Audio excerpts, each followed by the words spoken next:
Alrighty. Hello, everyone. Thank you for joining. We are going to give it one more minute for others to join, and then we will begin. Thank you.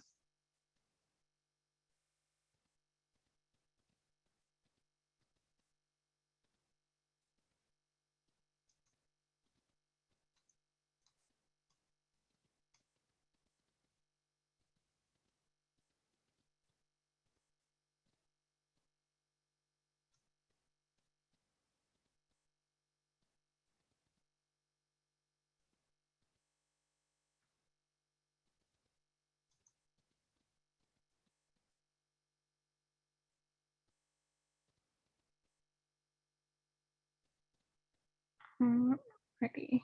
I think we could get started. I know folks are still going to be joining, but welcome everyone. Thank you for joining today's Sustainable Financial Management Planning for Water Utilities webinar. I'm Melissa Banales with Raw Strategic. We are contractors to EPA. And just thank you again for joining today's webinar. And with that, I will hand it off to Tara Johnson of EPA's Water Infrastructure Resiliency Finance Center to kick us off. Thank you. Thanks, Melissa.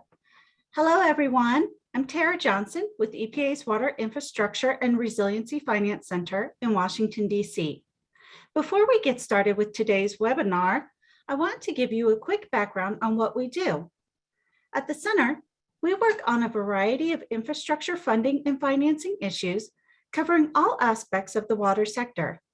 This includes everything from public-private partnerships, affordability, stormwater infrastructure, and other environmental financial expertise support, such as EPA's Environmental Financial Advisory Board, the Environmental Finance Centers, and the Clearinghouse for Environmental Finance. We also provide direct technical assistance in helping communities determine the best options for funding. Today's webinar is on sustainable financial management planning for water utilities. Many water sector utilities across the nation are addressing mounting financial challenges by projecting revenue expectations, capital improvement needs, and expenses years into the future. These sustainable financial management practices often work in support of and are also supported by improved asset management. Key activities like improved capital budgeting can help utilities achieve stronger financial footing while enabling them to maintain and replace aging infrastructure well into the future. Our speakers today will share their experiences with sustainable financial management planning, and we'll have the opportunity to answer your questions after their presentations. I'll turn things back over to Melissa now to provide an overview of the webinar platform and to introduce our speakers. Melissa? All right, thank you, Tara. With that, let's take a moment to go over some just quick Zoom logistics. If you are unable to see your Zoom controls, please hover at the bottom of your screen and those options will pop up. As well as all participants have entered automatically muted with video off. To participate in today's webinar, we invite you to click on the Q&A window in the Zoom toolbar at the bottom of your screen. This will allow you to ask questions to the speakers. Please feel free to type in questions as presenters give their presentations. If your question is directed at a specific presenter, please include their names in your question. We will read your question out loud, time permitting, during the Q&A portion at the end of the webinar. And if you have any technical issues or questions about connecting to the webinar, you can click on the chat option in the toolbar. This will allow you to send a chat message to the webinar host, who will then help you troubleshoot any issues. And to get us started, so to give you an agenda overview for today, we just gave you a welcome, doing the agenda overview, and just did some Zoom logistics. And today's speakers, we are joined by Alex Hinton from Columbus Waterworks, Paul Elridge and Mark Carlson from Union Sanitary District. And following our speakers' presentations today, we will have a Q&A portion. And as a reminder, for today, this webinar will be recorded and posted on EPA's website along with the PDF of the slides, if you wish to share or rewatch today's presentations. And so just to give you an overview of our speakers, and mentioned, we are being joined by Alex, Paul, and Mark. And with that, I think get right ahead and get started with our first presentation, which will be from Alex Hinton. And to give you an introduction of Alex, so Alex joined Columbus Waterworks in August 2019 and serves as Senior Vice President of Financial Services and Chief Financial Officer. Alex is responsible for overseeing the financial management of company operations. Alex has over 20 years experience in accounting and financial leadership. Alex previously served as Assistant Vice President, Director of Finance for Child Development Schools, where she led the finance and reporting team. Prior to joining Child Development Schools, Alex held various accounting and finance positions at ITC Holding Company and Cinevis. While beginning her career at Ernst & Young, during this time, Alex integrated accounting and reporting systems for startup companies, establishing a high-performing finance team, as well as integrally involved in the acquisition process. Alex also developed and managed reporting for both public and private companies, in addition to cultivating financial planning and corporate modeling. Alex earned a bachelor's degree in business administration from Auburn University and holds her certified public accounting license from the state of Georgia. And with that, I will hand it over to Alex. Thank you so much, everyone. Well, thank you for that introduction, Melissa, and thank you for the invitation to participate in the webinar today.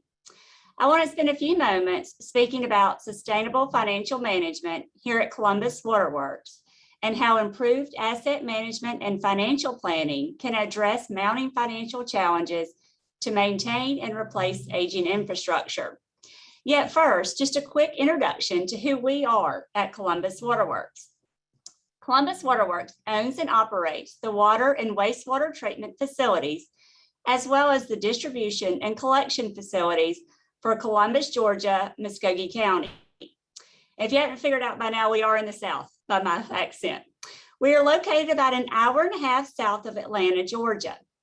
We are governed by the Board of Water Commissioners that are appointed by the Columbus City Council, and Columbus Waterworks serves a population of approximately 252,000, which includes Fort Benning, and provides supplemental water to our wholesale customers, Talbot and Harris counties. With a budget of approximately $84 million for our fiscal year in 2022 and a headcount of 284, Columbus Waterworks customer base includes over 67,000 active water accounts and almost 61,000 sewer accounts. Next slide.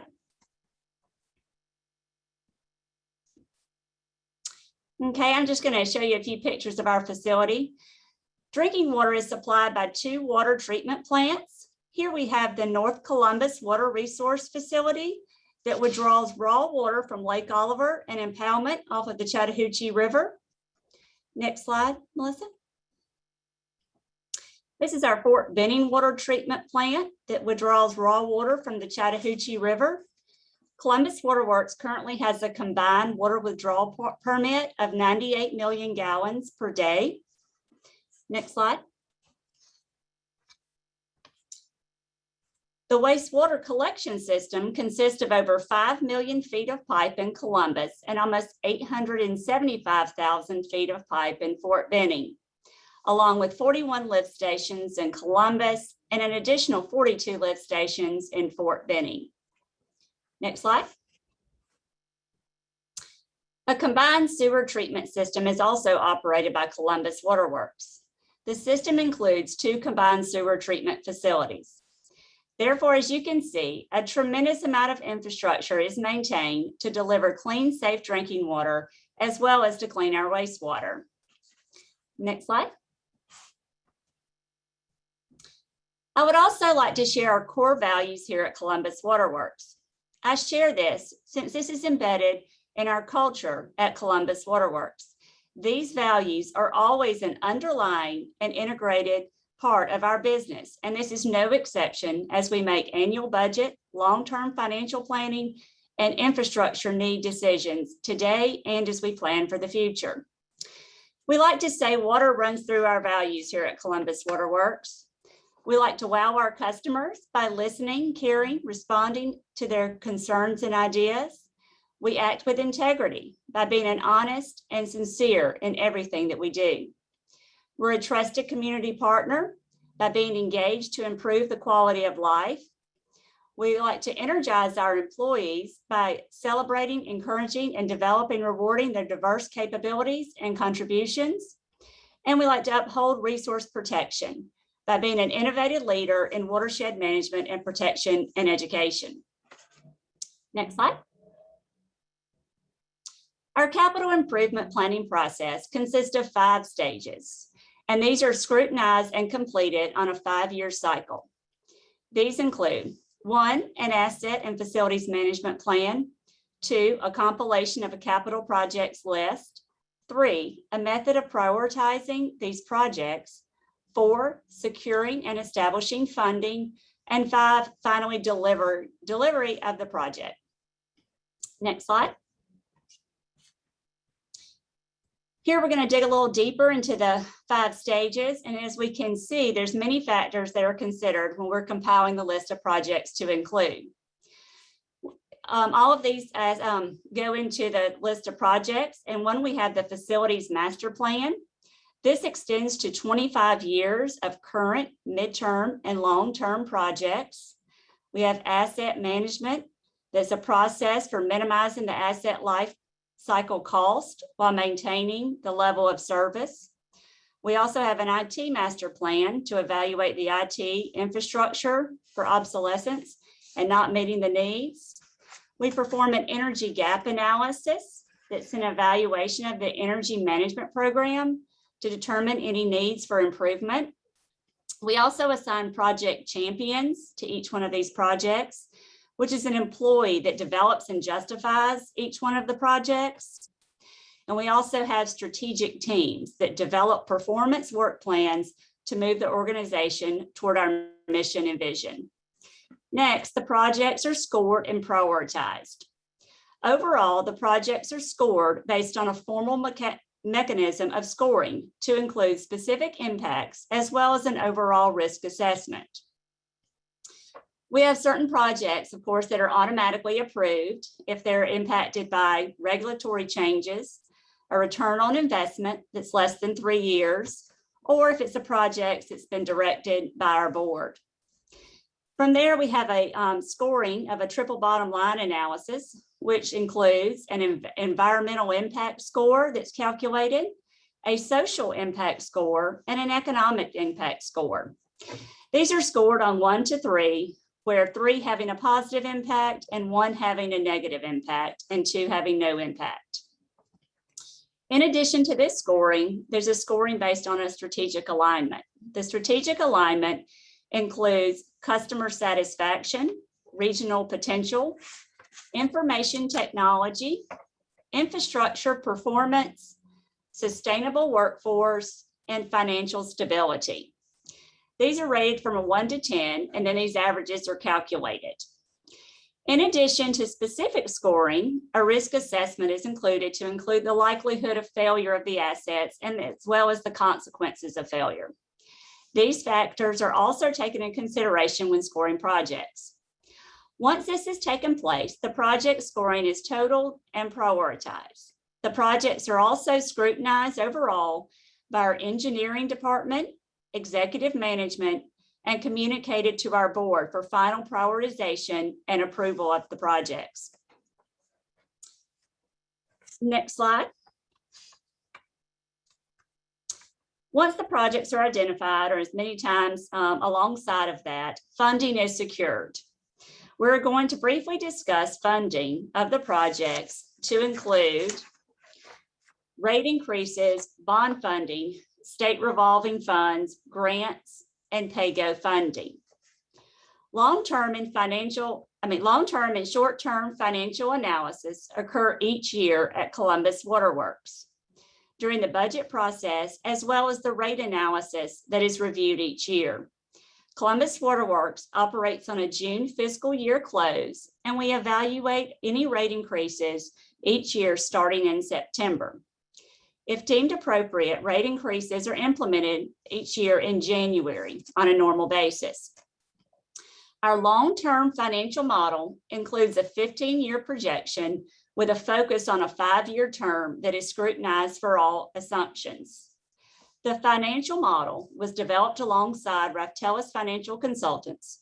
The model is updated each year during the rate analysis to include our current year financial results, a review and update of assumptions and predictions within the model, as well as an update for recent budget and any known changes to the budgeted forecast. Next slide. Some key assumptions used in the model include future funding of infrastructure needs and rate increases. As we know, no one likes rate increases, yet we do love clean, safe drinking water along with effective wastewater treatment. Therefore, our model with rate increases have been annual rate assessments to avoid large spikes by leveling smaller increases. This helps support our future operating and infrastructure investment needs. This graph depicts a period prior to 2003 where Columbus Water Works did not implement programmatic rate changes. As a result, there were several years of double-digit rate increases. Since this time, Columbus Water Works has implemented programmatic rate increases. By adopting this methodology, we've been able to keep rates to a nominal increase each year.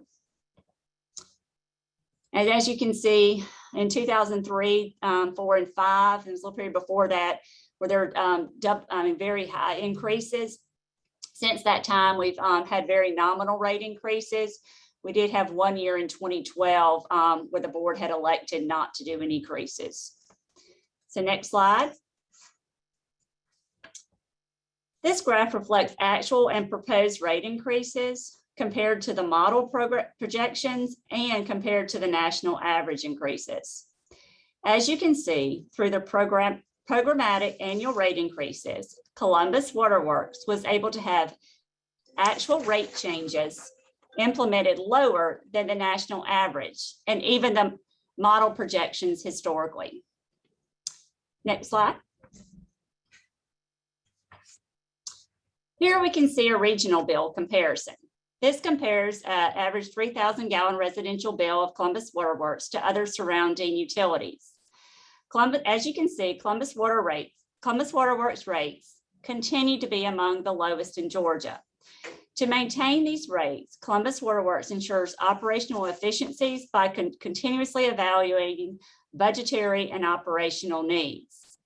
One item to note here, and it's important to consider and include in financial planning, especially under the conditions of the past year, is the financial hardships of our customers. During the past year, Columbus Water Works has implemented long-term payment plans extending beyond the period we have historically had. We have also waived certain fees and promoted our affordability plan and delayed annual rate increases during this time. This has had a financial impact on us, yet it was certainly important to consider our customers and any financial hardship they were experiencing. And just to note this, because these are assumptions that are put in the model, and there were also assumptions put into our budget last year as well at the beginning of COVID. Certainly nominal rate increases will not fund 100% of infrastructure needs. However, this is a wonderful tool in long-term planning. Noting the rate increase is compounding each year in your model and is not just a one-time pickup. Next slide. Now that we've talked about rates, we can talk about bond funding. Bond funding is important to ensure a strong credit profile when obtaining bond funding. As we know, this will impact our interest rates. Here at Columbus Water Works, we hold strong debt service coverage ratios. Our policy is a coverage of 1.2 for senior debt and 1.05 for all other obligations. We promote proactive capital programming using a combination of pay-go and debt funding. Columbus Water Works reflects a strong position in substantially liquidity. We average over 430 days of cash on hand for the past 5 years. As we noted above, we use programmatic rate increases to provide continued operational flexibility while enabling capital financing. requirements and capital reserves, and we keep capital reserves at a minimum of 30% of prior year's depreciation expense. Our reserve fund policy consists of operating reserves at 90 to 120 days. State revolving funds. State revolving funds can provide a very economic means for funding of capital projects. This can also provide some debt forgiveness based upon economic conditions in your area. Georgia distributes state revolving funds through GEFA, or the Georgia Environmental Finance Authority. Columbus Waterworks recently secured GEFA financing for $60 million of state revolving funds at an interest rate of 0.13% for 20 years. PAYGO funding.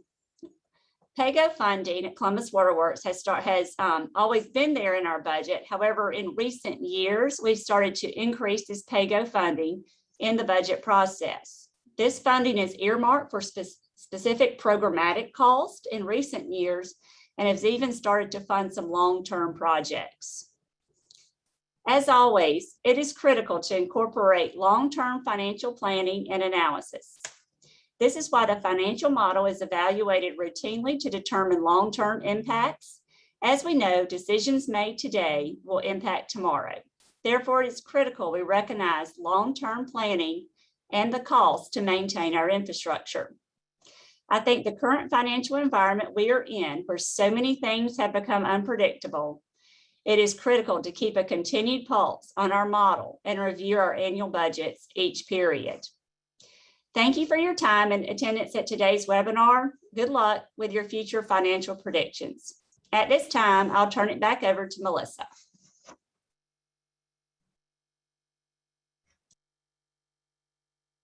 Sorry, couldn't find my mute button, but thank you so much, Alex. I think as people have questions for Alex, please feel free to submit those questions into the Q&A box, and we will get to those when it is time for our question and answer period. Now, to get us started for our next presentation, we do have two speakers, both Paul and Mark, and I will first introduce Paul and then do Mark's introduction, and then your presentation will follow. So Paul was appointed to serve as General Manager of Union Sanitary District in August of 2014. Mr. Elridge joined the district with more than 19 years of experience in financing, planning, designing, constructing, operating, and maintaining a multitude of engineering and public works projects, which included water, wastewater, and water recycling systems. His expertise in management of large organizations include strategic planning and financial management. As the district's Chief Executive Officer, Paul balances the continued demands of maintaining critical infrastructure, financial stability, innovation, sustainability, and long-term planning. Prior to coming to the district, Mr. Elridge served as city manager for a community in California. In addition, he has over 14 years experience in municipal engineering and public works. He is a registered civil engineer in California, Hawaii, Arizona, Colorado, and Massachusetts. Paul holds a bachelor's degree in civil engineering and a minor in physics from California State University, Sacramento, and a master's of business administration from Colorado State University. And Mr. Elridge is also an active member of Managers Advisory Committee for the East Bay Dischargers Authority and the California Association of Sanitation Agencies Federal Legislative Committee, and he is a dedicated member of the American Society of Civil Engineers, National Association of Clean Water Agencies, and Bay Area Clean Water Agencies. And I am also just going to introduce Mark, so and then hand it over back to you, Paul. Mark joined Union Sanitary District as its Chief Financial Officer and Business Service Manager in 2020. Mark has over 30 years of executive level experience as a CFO. Prior to joining USD, he held public sector positions as an assistant city manager and administrative service director. His private sector experience was mainly in nonprofit banking and the construction industry. He is a graduate of Portland State University with a BS in accounting and is a licensed CPA in Oregon and California, and often consults with construction companies on a variety of industry issues. And with that, I will hand it over to Paul and Mark. Thank you, everyone. Great, thank you, Melissa, and thank you everyone for providing us the opportunity to talk about USD a little bit. Next slide, please. So here's pictures of Mark and I, so you can confirm we are who we say we are. Next slide.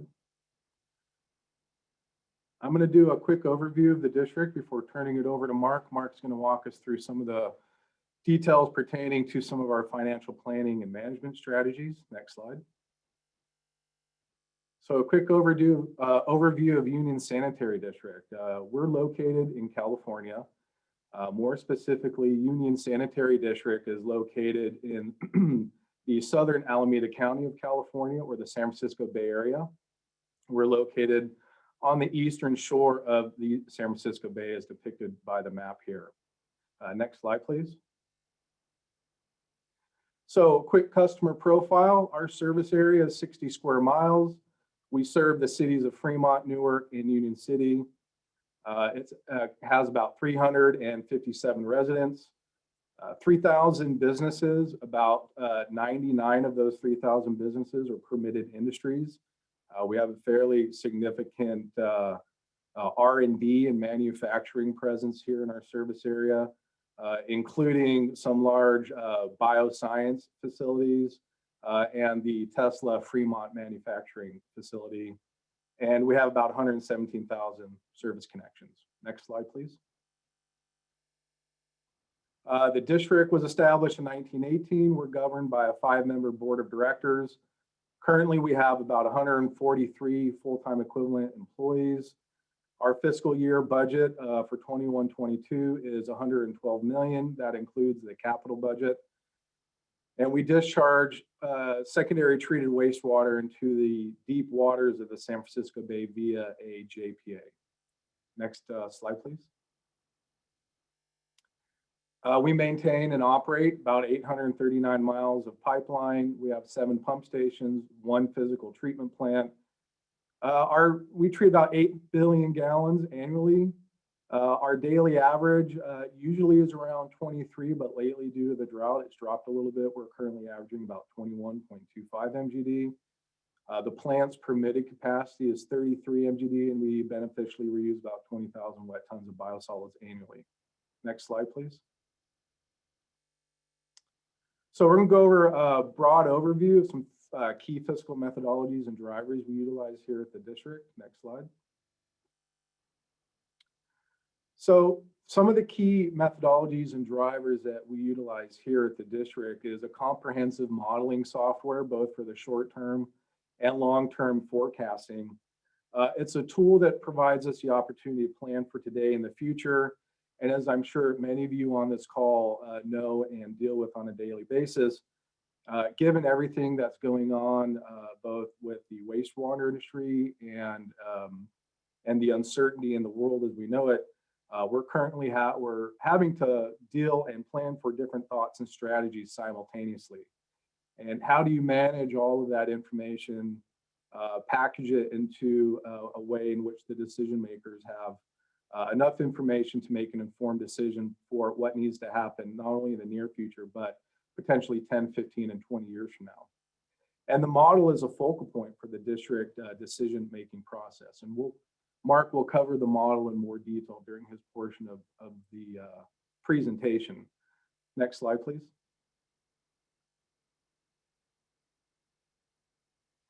So how do we go about this process? This is just a very simplistic exhibit that shows some of the process that we go through.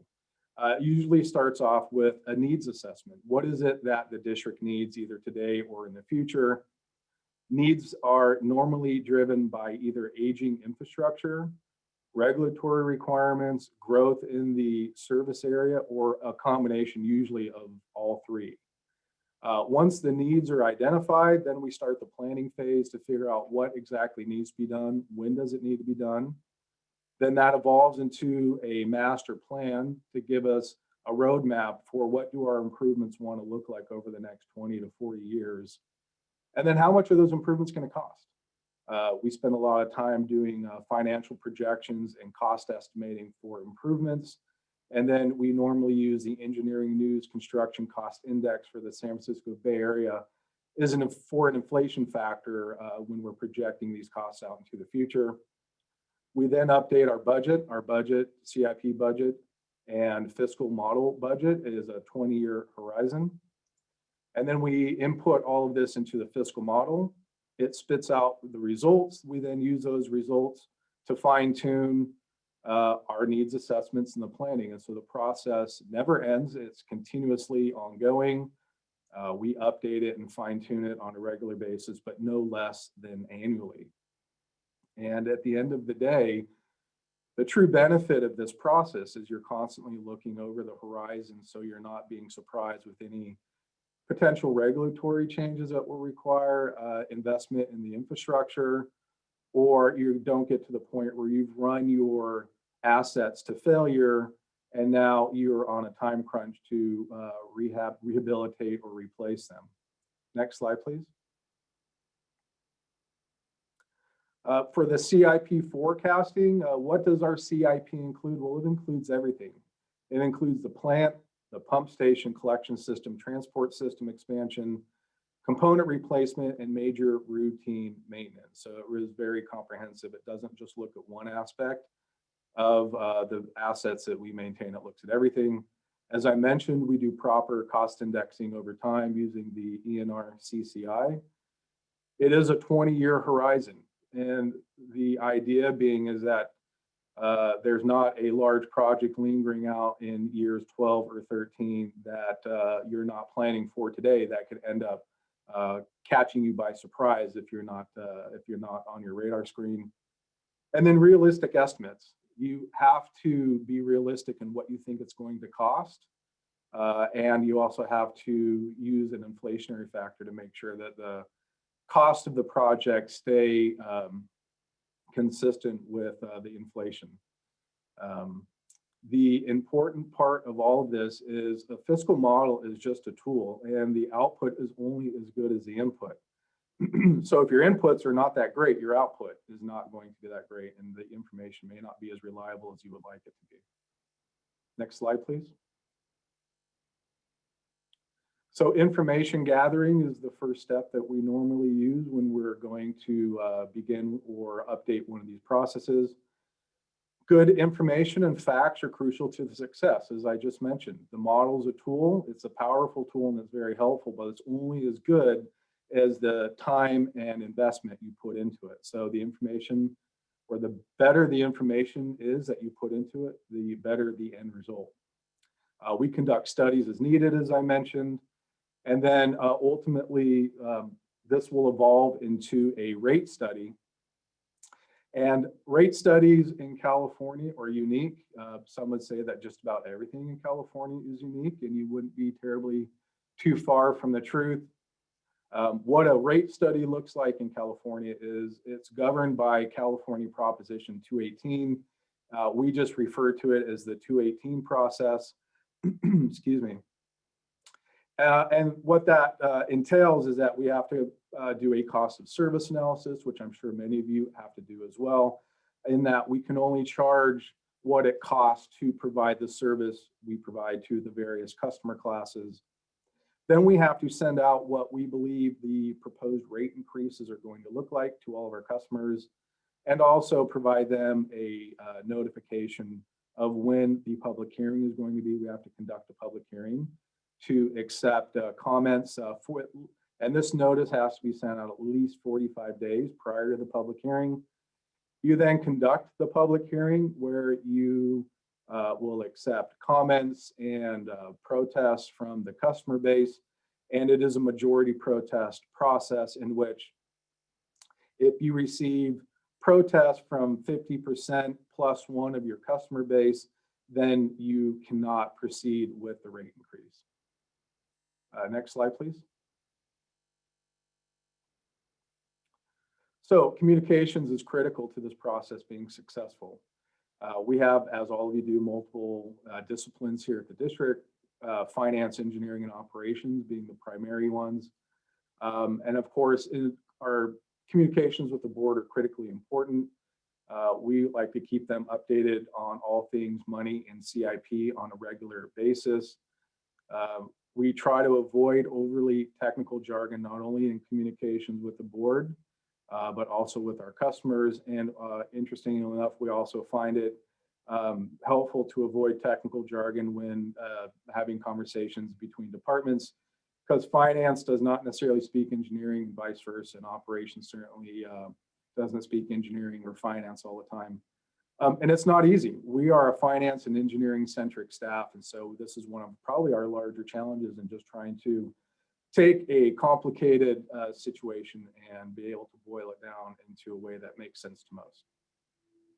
Updating the board establishes and maintains credibility. Again, I believe this is critically important because at the end of the day, you're normally going to your board of directors to ask them to either approve a certain path or initiative, and you need to put yourself in their shoes. And if you were the one being asked to make a decision, do you feel that you have all the information necessary to make an informed one?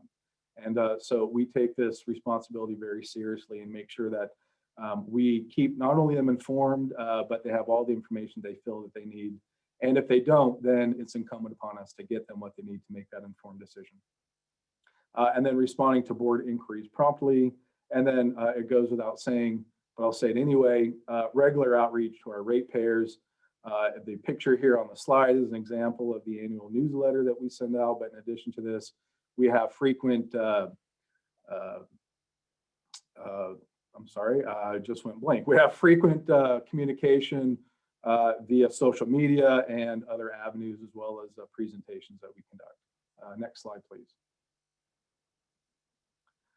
And then we also realize that we have certain professional limitations here at the district, and that we are doing certain things that we may not have the required expertise to figure out what our next step should be. And so we definitely utilize the outside advisors when it comes to certain initiatives that we're working on. And again, it's because we may not have the expertise that staff may not possess. It's cost effective to hire out, and we have staff capacity limits. We certainly cannot hire enough staff to take on all the initiatives that we have going on at the same time. And then we budget for this, and we make sure that we have sufficient funds to go out and get the resources we need to facilitate everything that we're working on. Next slide. At this point, I'm going to turn it over to Mark, who's going to walk us through the modeling details. And we look forward to any and all questions at the end of the presentation. Thank you, Paul, and welcome everybody to the webinar. And I'd like to take a few minutes and walk through the actual fiscal model that we use and show you some of the key components and how the district uses them in our forecasting. And I spend a lot of my life in this model, and so I may geek out just a little bit, but that's kind of the way the finance guys are. So next slide. So the model was developed for the district by HF&H Consultants, and it was built around the specific needs of Union Sanitary. This is not an off-the-shelf product, which really adds to its values, as it's tailored to what we want out of it and what we want it to do. It's Excel-based, which allows for ease of modification as the district changes over time. Some of the changes go to back to HF&H for them to update, for example, the annual budget, the annual CIP updates, and some of the stuff we do in-house, and we're able to insert lines and change formulas, et cetera, and you'll see that capability as we go through the model. There's roughly 20 tables or tabs and literally hundreds of input points. It's quite comprehensive, and it provides an excellent view of the fiscal health of the district for the coming 20 years.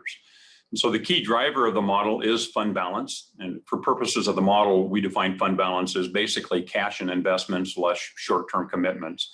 And this allows us to see what resources we have to work with at any point over the life of the model, and which of course plays right into how much of our CIP or our capital budget that we can fund out of reserves versus what we need to borrow, and also allows us to see what our rates need to be to maintain fiscal health over time.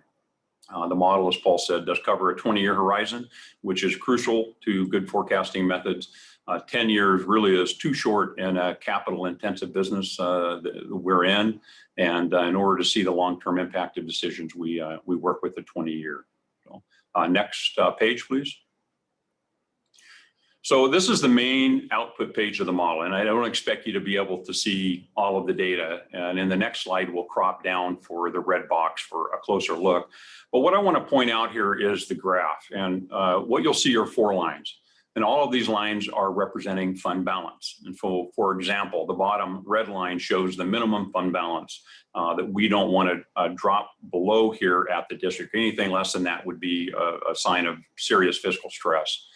The blue and purple lines represent the desired minimum and maximum reserves that the district would like to be at according to our reserve policies. And we have a number of them that have been developed by the board over time. And so in a perfect world and perfect financial forecasting, the green line would be right in between those 2 lines over time. And then finally, the green line, it represents the actual projected reserves by year. And so it's the green line that moves up and down in real time as the inputs change. Next tab. So here's a closer view of the previous chart, and it shows the rate increase portion of the model. The first 4 years in the rose-colored boxes are rates that have been already adopted and are in place, put in place by our board.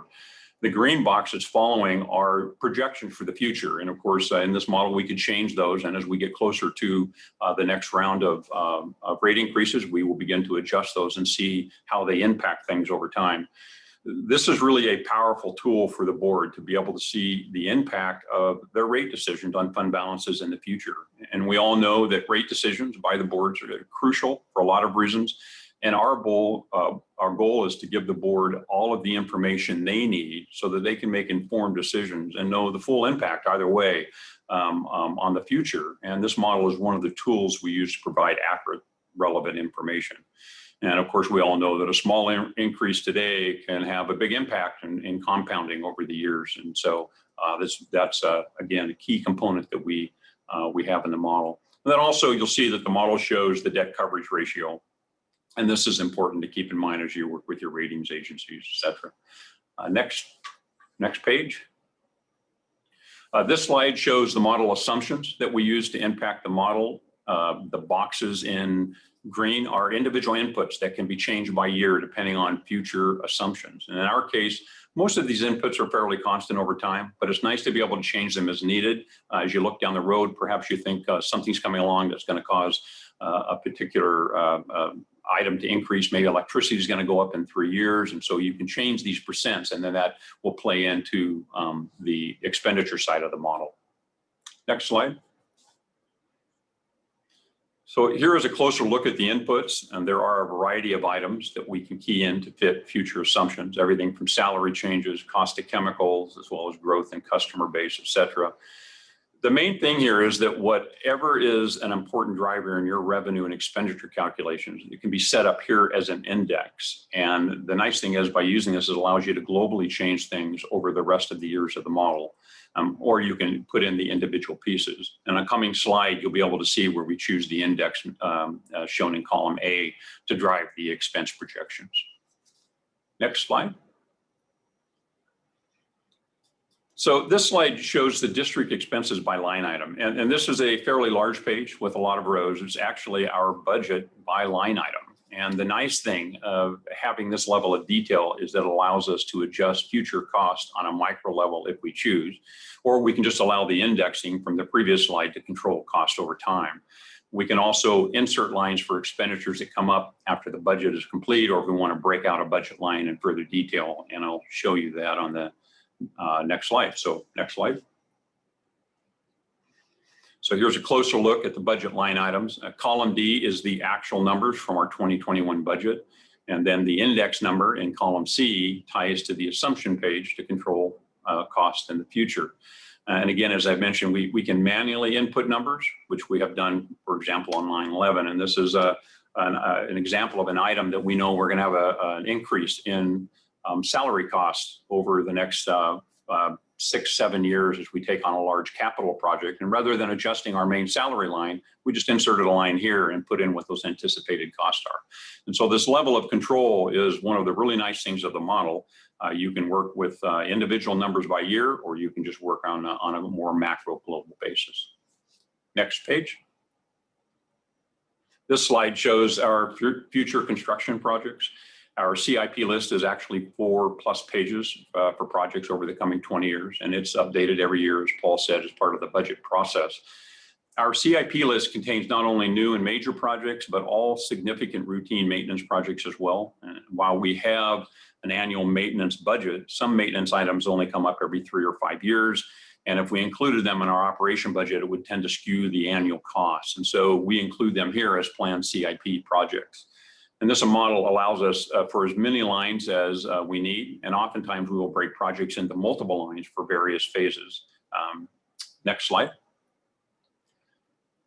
So here's a closer look at the CIP input page. Our model is broken out to allocate the project costs between our 2 capital funds in columns D and E.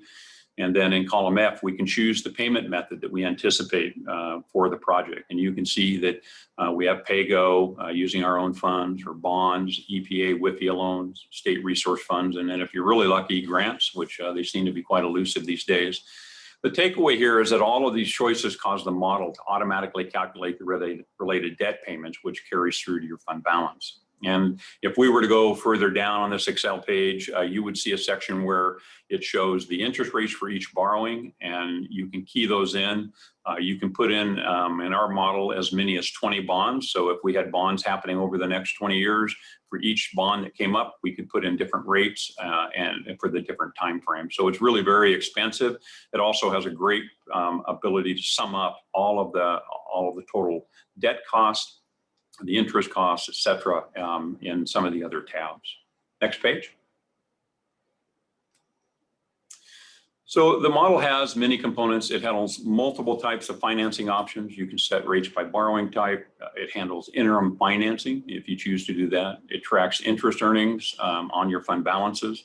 There are revenue input tables, which we didn't show you today, and they can be modified and broken out so that you can see the impact of each individual rate increase over time. Oftentimes, these types of programs have a bit of a black box sort of operation. You can't see the calculations of how the numbers are formulated. And this model is very visual, and you can see the actual calculations. You can trace out how things are working. And one big item we found is that once we have the model dialed in, we can use it to produce our pro formas for rating agencies and debt issuances. And then lastly, each time we update the model, we save a copy so that we can refer back to it in the future, so we can see where the individual numbers came from at that time. Next slide. So in summary, what the model's done for Union Sanitary is it's provided us a platform that is consistent over time. And while it certainly doesn't predict the future, with careful planning, it can help to eliminate the surprises. And it's provided for an organized work environment, and that the model is a focal point to decision making. It helps to guide staff on where we're going in the future, which leads to a highly efficient utilization of resources and hopefully good outcomes. And as the saying goes, the proof is in the pudding. And so I would just share that we were recently able to increase our Standard & Poor's credit rating from AA+ to AAA. And part of the reason for this increase is that the projections that we had laid out to the ratings agencies a little over a year ago were met. So when we came back this year, they were very impressed that we'd met our aggressive projections, which led to their being confident that we would meet our future projections as well. And the model was a key part of putting together realistic and attainable capital and operational projections. And the reward came yesterday, as we had a $110 million bond sale, and we were able to issue 30-year bonds at a total interest cost of 2.02%. And had we not had that increase in rating, the rate would have been 37 basis points higher, and of course, millions of dollars in lending costs if we had not achieved that AAA rating. So I would just close by saying that the model, combined with all of the best practices that Paul mentioned, have allowed the district to achieve a higher level of operation than we would have otherwise. If we could just get it to make coffee, it would be perfect. So thank you. And with that, I'll turn the presentation back over. Thank you, Mark, and thank you, Paul, and thank you, Alex. I think people have gained a lot of knowledge and just have a lot of questions. So we are now in the period of our webinar where we are going to be taking questions and answers. So in order for you to submit, I see we have some questions already submitted through the Q&A box, but if you could please type in your questions using the Q&A box. It is located in your toolbar. And if you have any technical issues and can't seem to find the Q&A box, I ask that you please use the chat option just for technical purposes. And we will get started with our first question. So the first question we have is from Ben Howard, and it is for Alex. And it says, Alex, did you say it was 30% of prior year depreciation for cash reserves? Could you speak to the thinking behind this, as I am unfamiliar with this approach? And my apologies if I mispronounced any of those words. No, that's okay. Thank you, Ben. We have the capital reserves and our operating reserves. So capital reserves are at 30% as a minimum of prior year's depreciation expense. And then our operating reserves are at 90 to 120 days of annual revenue requirements. So hopefully that answers your question.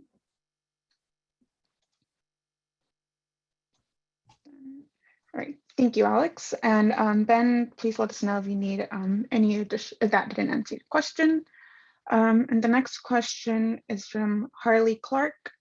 Any detail about where the increases are coming from? Management, raising material cost, raising employee cost? And I'm not sure who that particularly is to, but yeah. I mean, I can shoot for it, Harley, and see if this is answering your question. But basically, I don't know if you mean like the rate increases, where the rate increase money is going to, but we've increased our PAYGO funding significantly over the past 10 years probably, and increasing that in the future as well. So most of that PAYGO funding is to support infrastructure needs. We have a very old infrastructure that we inherited. So lots of maintenance on that, but so that's really where the majority of ours goes, is really to try to go ahead and compensate some of that so our future borrowings can be reduced. We keep a tight, we also do a lot of charts and graphs in our rate presentations that have to do with basically our operating efficiencies and how we're really not increasing a lot of that. Our head count really hasn't changed, gosh, and I'd have to go back and see how many years, but pretty much that 284 budgeted, we usually run below that. So that really stays the same. Thanks, Alex. And I think we will go on to our next question. And again, if you need any clarification, please just chat or follow up if that didn't answer your question. The next question is for Paul or Mark, and it said, what led the Union Sanitary District covering multiple cities? Was it always like that? And that is from Deborah. And I'm sorry if I'm going to mispronounce your last name, but go ahead, Paul and Mark. And Melissa, could you repeat the first part of the question, please? Yeah, so it's what led the Union Sanitary District covering multiple cities, and was it always like that? So I think the question is pertaining to our service area and the coverage we provide to the three cities. And assuming I understand the question correctly, yes, for the most part, the Sanitary District has provided service to those three cities. It's a little more complicated than that, as the cities have incorporated over the years. When Union Sanitary District was started, some of the cities were not cities yet, they were just territories. But for the most part, yes, we've always provided service to those three cities as an independent special district. So hopefully that answers the question. Perfect. Thank you. Our next question is from Jack Cartez. As modeling is a key point of both mid-sized districts' financial management cycling, would it be interested to know what modeling resources they are taping internal, external, and annual or ongoing expenditures on that resource?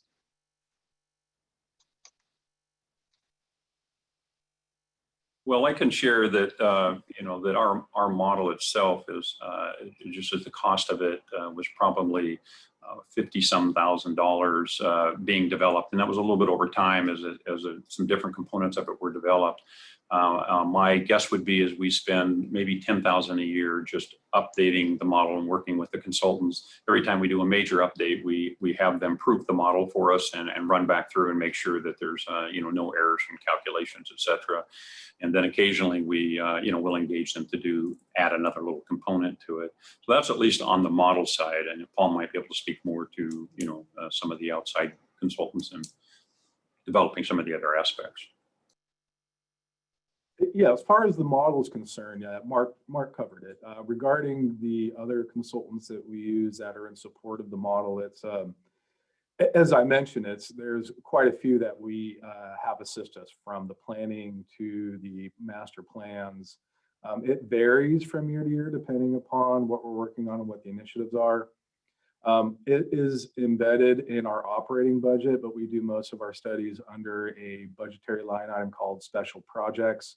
Special projects usually ranges anywhere from $300,000 to $400,000 a year for the studies and the types of support services that would go into a lot of the other initiatives that we're working on. That does not include design. That's usually planning, pre-design, that sort of thing. Once we get into the design or even some pre-design, then that expenditure finds its way into the CIP budget. Thank you both. On to our next question from Kathleen Zaragoza. And this is for Alex. Are the documents Alex mentioned in her presentation available on her entity's website? And Kathleen, we certainly have our comprehensive annual financial report on our website. If and that has pretty much, all of our rate history, has an overview of us, and then all our financials as well. So that's a pretty hefty document right there, which has a great deal of information that is available on our website.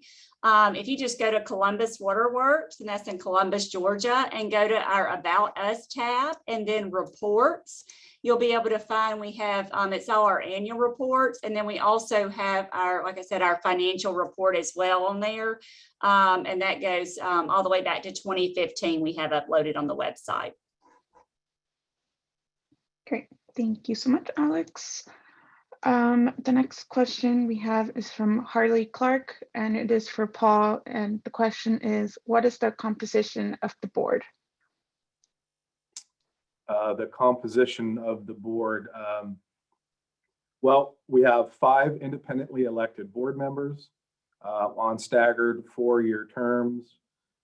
They're elected by ward, so we have at least minimum representation from each of the cities. And as far as the composition, we have 3 females and 2 males on the board, and the tenure of the board is fairly impressive, that we don't have a lot of turnover in our board, and most of them run unopposed. So hopefully that answers the question, but happy to provide any more detail if you're looking for anything else more specific. Great, thank you so much, Paul. And our next question, and it's a little lengthy, and I'm not sure if Paul or Mark, you could see it in the Q&A box, but our next question is from Anissa Jetrovic, and the question is, do you see a benefit of reducing that MGD even further to reduce cost, or if the MGD per day treated was reduced too much, would it increase cost for you in some way based on your wastewater design? And some examples of decreasing MGD of wastewater are using rainwater or gray water to flush toilets, to encourage new home builds to include gray water or rainwater used for washing clothes or flushing toilets. Other projects are supporting homes, businesses to reduce water usage by faucets, and setups that are EPA water Sense certified. California will require all new home builds to have solar power. Do you see California requiring the use of rainwater for all new homes built too? I understand you represent the San Francisco area and may not be able to fully respond. Sorry, that was a little wordy, but It's a comprehensive question, and it's actually a really good one, and it's something that's getting a lot of attention, certainly here in California, but I think throughout the Western United States as the drought conditions worsen. I'll do my best to give a quick answer. I know we're somewhat time limited. This probably could be a webinar unto itself if the EPA is looking for future topics. So the benefit of reducing MGD, it's a yes and no, and I hate to answer the question that way. In reducing the MGD, ultimately it would reduce our treatment costs and possibly our capital costs, because you wouldn't have to build a plant as big as we're planning and building for now. One of the phenomenons that we've noticed here at the district is, in fact, our MGD has decreased over the last 5 years. Our average MGD used to be somewhere in the neighborhood of 25 to 26. If you recall earlier from the presentation, we're now about 21 to 23. However, our solids have not decreased, and I don't mean the concentration, I mean our total pounds per day. So it's almost to the point where our inflow is no longer a good indicator of growth. We look at solids loadings as an indicator of growth in our service area.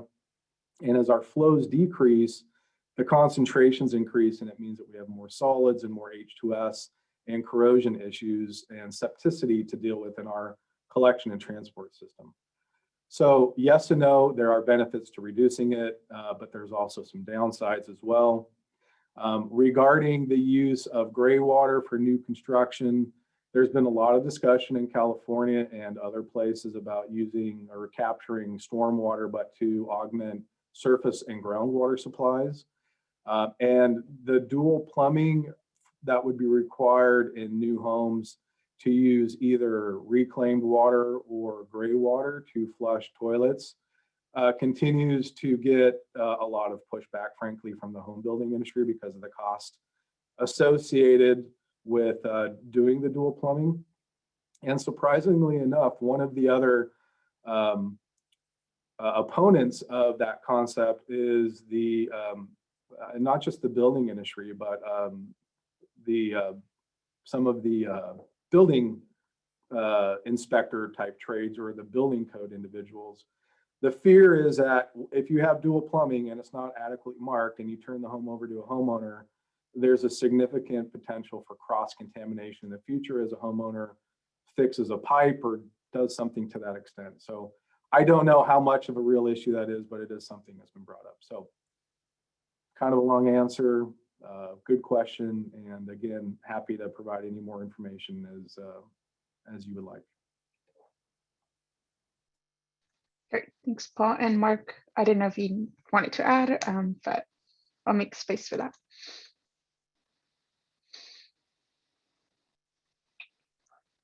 Alrighty, so our next question is just a comment, but it says, great that your rating went up and that you were able to issue bonds, from Deborah.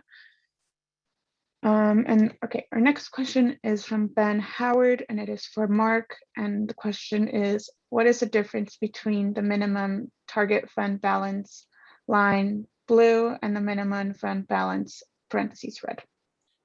Yeah, great question. I would say that really the red is the absolute bare minimum that we would ever want to see the district at, and that is if we were perhaps in some more catastrophic situation, whatever that might be, that leads to us having fiscal difficulties.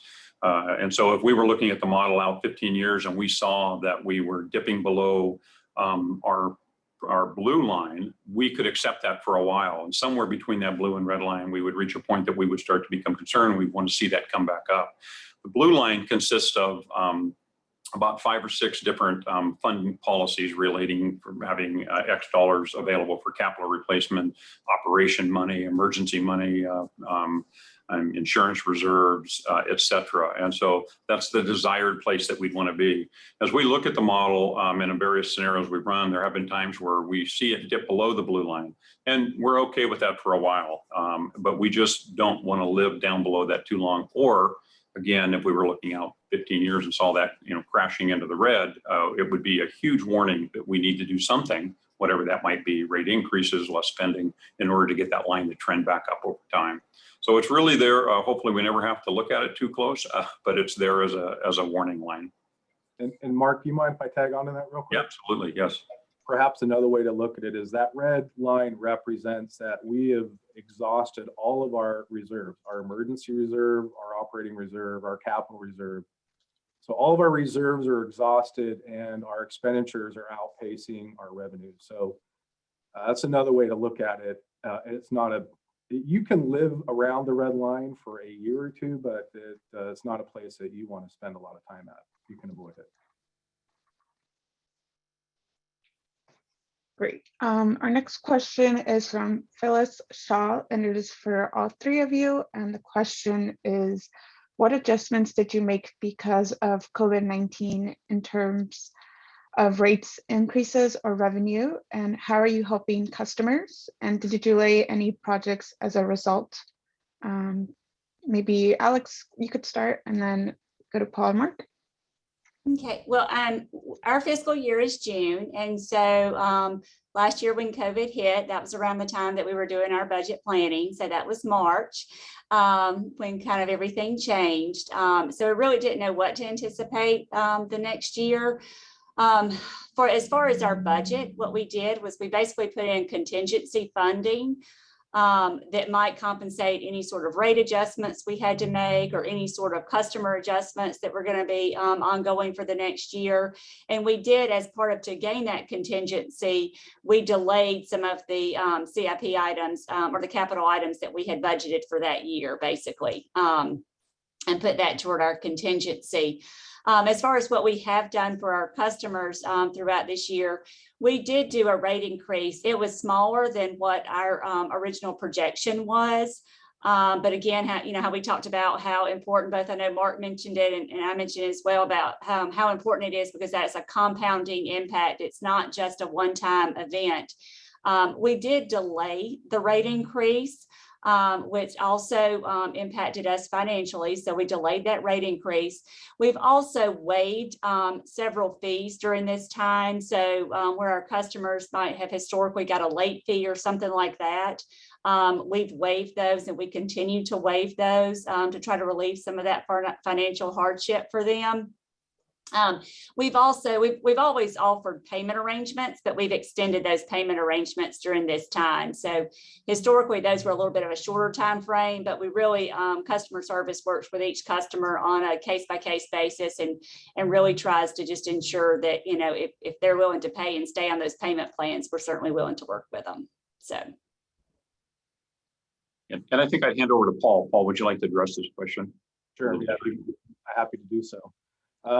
USD sort of went a different direction during last year. We have been planning for a rate increase for about 10 to 11 months prior to COVID hitting.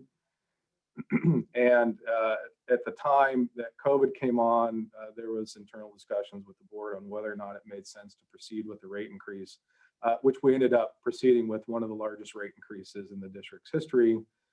To fund the largest capital improvement program in the district's history. Our 10-year capital expenditure is about $773 million, 20 years is about $1.2 billion. And so we have significant infrastructure needs that we're trying to finance. The rate increase went forward. We did the 218 hearing and process and ended up receiving about 350 protests out of the 51,000 we would have needed to not proceed.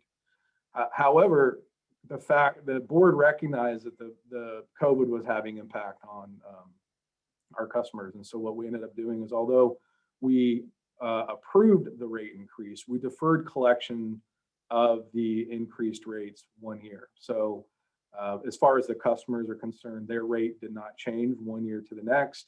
And the difference between last year's rate and this year's rate was about $32. And we're collecting that $32 on top of the rate increase this year. So beyond that, we did not see a lot of other impacts related to COVID. And one of the other initiatives that has been near and dear to the board's heart has been a ratepayer assistance program. We currently do not have one. We do not have the ability to pay for one. And the reason being is that we need a new source of funding to pay for the ratepayer assistance because our current customer base cannot subsidize the other customers that would take benefit from the ratepayer assistance. So we're out looking for grant funding. We don't do direct billing, so we don't have the ability to charge late fees, which is where a lot of our sister and brother agencies get their funds for this type of program. So we're out looking for grants and other sources of funding to pay for that program. Great. Thank you so much to both of you. It looks like we'll maybe have time for 2 more questions. So our next question is from Ben Howard, and it is for Alex. And the question is, if possible, can you speak to why 30% of depreciation, why not 40 or 20%?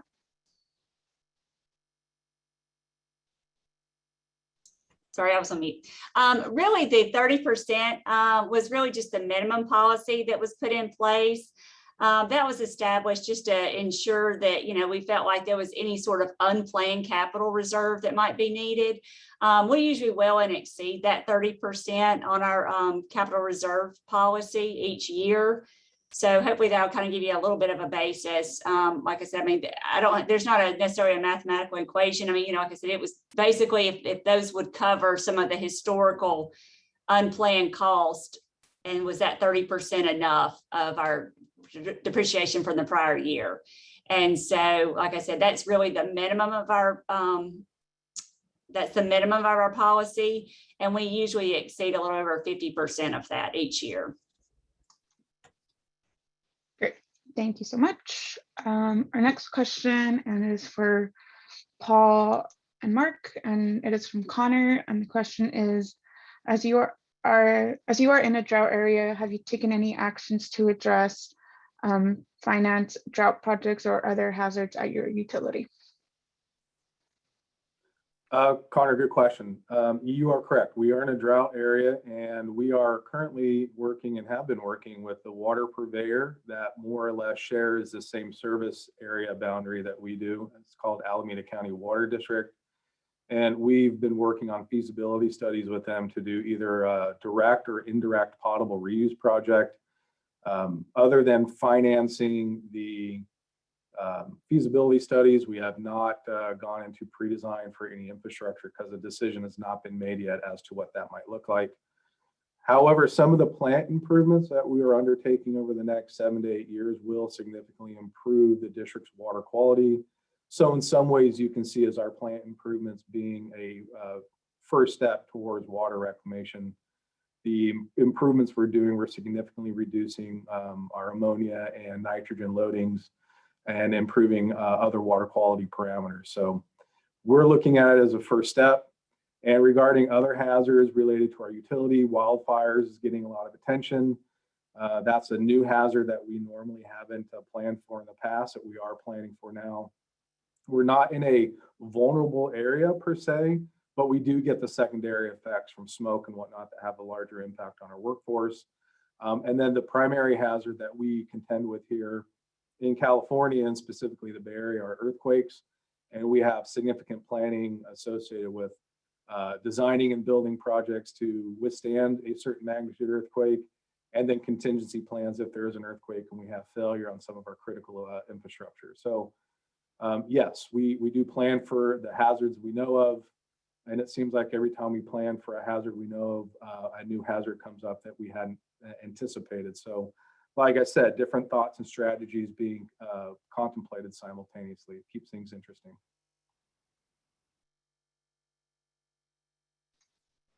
Great. Thank you all so much. So it looks like that is all the questions we have time for today. And I'm going to turn it over to Tara Johnson for some closing remarks. And again, just wanted to thank our speakers, our participants for submitting really good questions. And I'll hand it over to you, Tara. Thank you so much. Thanks, Melissa. And I again want to echo what Melissa just said and thank everyone for joining us this afternoon. These webinars are only successful if people join in and participate. So we had some really great questions this afternoon. I was happy we could get to a lot of them. And I especially want to thank Alex, Paul, and Mark for speaking today. Our webinars, again, the foundation of what we do is to work with our communities, and having them speak really illustrates our success that we're having in the sector and how we can best support them. So if you're not already signed up, we do have our newsletter available. You can find that on the website that Melissa has put up on the slide. And please sign up and you can stay tuned of future webinars that we do. Thank you, everyone.